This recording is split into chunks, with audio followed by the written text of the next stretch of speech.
Eala effect and fan base behind me is gonna be funny. She's carrying the crowd, so it's gonna be interesting. $140 resale tickets, a royal blue Nike kit, a 21-year-old Filipina ranked inside the world's top 20, and a Nike marketing campaign that, according to photos circulating among fans this week, appears to be expanding across New York City.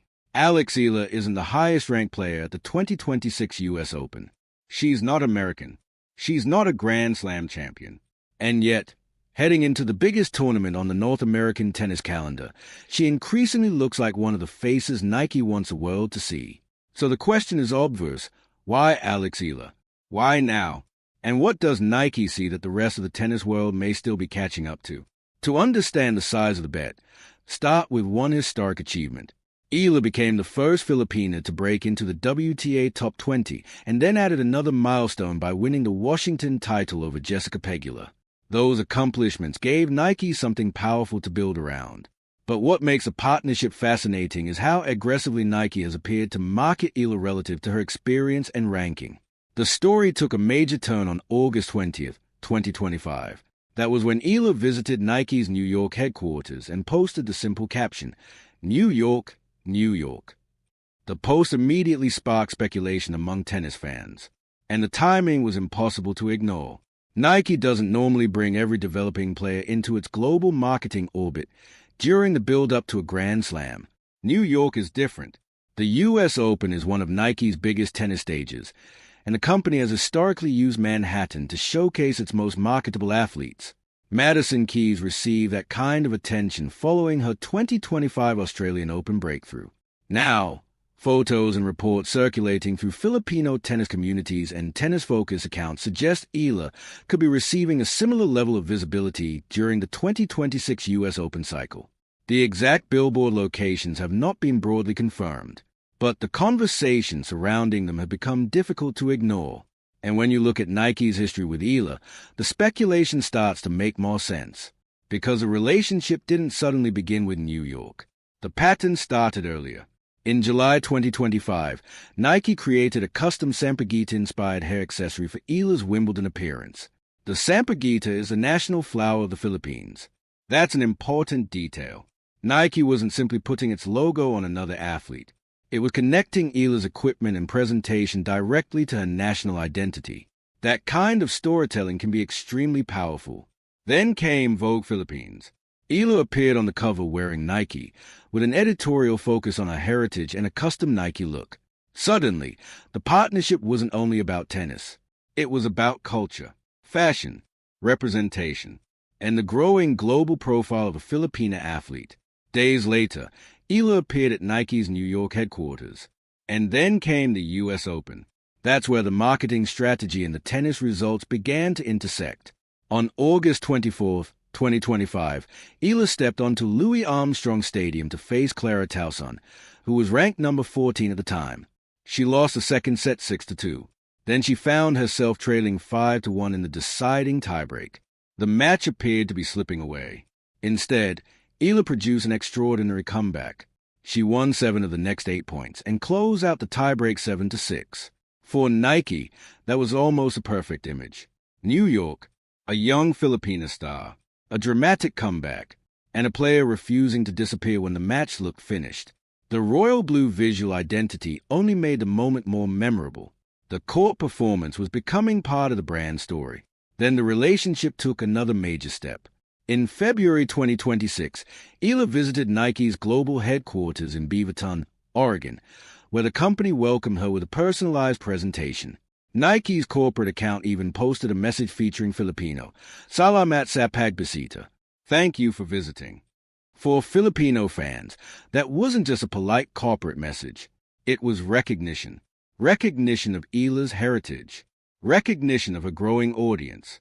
And recognition of the cultural connection that makes her different from most players on the tour. That's a real reason Nike's investment in Eala is so interesting.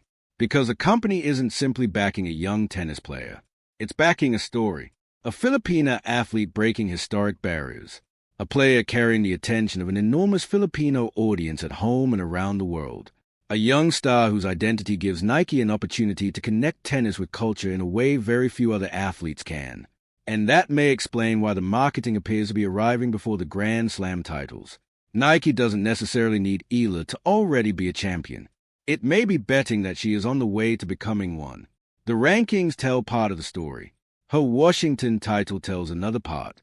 The U.S. Open performances, the fan response, the fashion coverage, and Nike's increasingly personal involvement tell the rest. Put all of those pieces together, and the strategy becomes much easier to understand.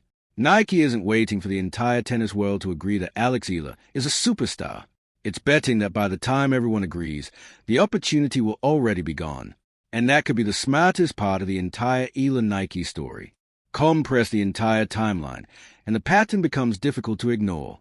Wimbledon, custom Filipino-inspired product. August, Vogue Philippines cover. New York, Nike headquarters. Top 20 breakthrough. October, signature-level retail attention. February, Nike's Oregon welcome.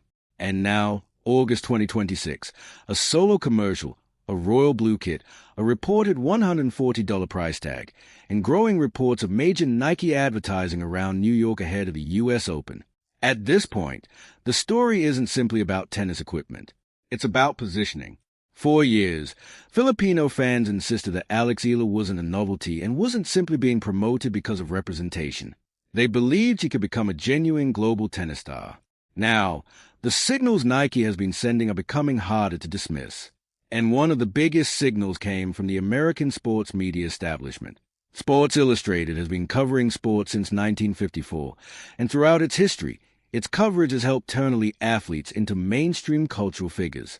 So when SI began describing Eala as a legitimate force on the WTA tour, that carried a very different weight from social media speculation or fan accounts. The significance wasn't that one publication suddenly created Eala's profile. It was that the broader tennis conversation was beginning to catch up with what Nike had already been building. Other major American media outlets also began examining the growing connection between Eala, Nike, and the U.S. Open. Different publications approached the story from different angles, but the underlying message was similar. Alex Eala was no longer simply a promising young player. She was becoming a marketable tennis star. And that brings us to the most interesting part of Nike's strategy. Maybe this isn't only about Alex Eala. Maybe it's about geography. For decades, the biggest tennis marketing campaigns have concentrated heavily on established markets, North America, Europe, Japan, and a handful of global tennis powerhouses. Southeast Asia rarely received the same level of attention. The Philippines, however, represents something Nike can't ignore: a population of more than 100 million people, a huge global diaspora, and an enormous cultural connection to basketball, sneakers, and increasingly, tennis. Eala gives Nike a bridge into that audience. So when fans see reports of large-scale advertising around New York, the significance goes beyond one player's face appearing on a billboard. It represents the possibility of an entirely new market becoming part of Nike's premium tennis story. And the timing couldn't be more important. The U.S. Open is the final Grand Slam of the season, and Eala's August 27th exhibition against Eva Jovic at Arthur Ashe Stadium gives Nike another enormous stage. Then comes the singles tournament. Then comes the rest of the 2026 season. Every appearance becomes another opportunity for Nike to reinforce the same message. Alex Eala belongs here. But there's something important we shouldn't forget. Her rise hasn't been perfect. She has lost important matches. She has experienced painful setbacks. And her 2025 U.S. Open campaign ended earlier than she wanted after a second-round defeat to Christina Buxer. Just days after the dramatic comeback that had captured attention, Eala was out of the tournament. But she didn't disappear. She didn't pretend the loss didn't hurt.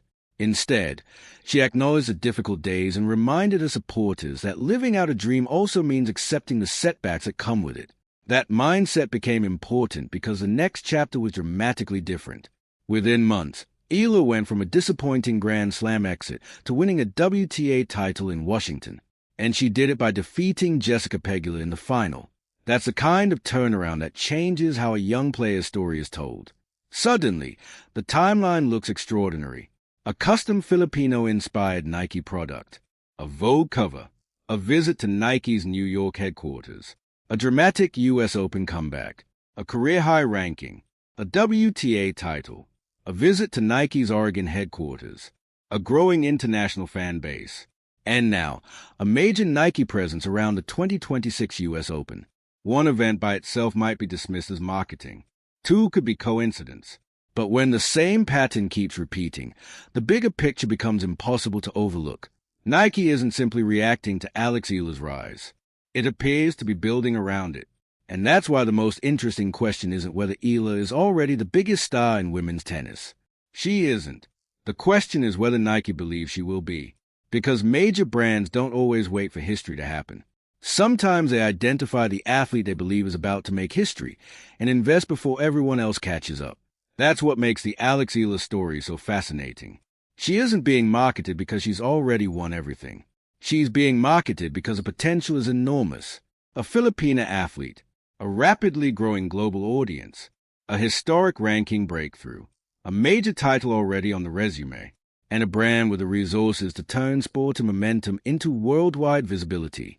So now the question goes to you.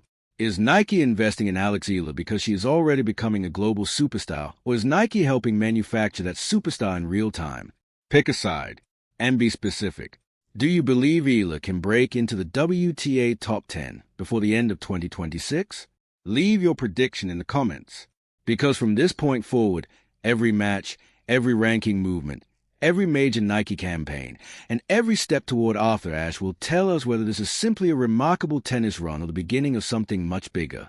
And if Nike's bet pays off, we may eventually look back at this moment and realize the company saw the future before the rest of the tennis world did.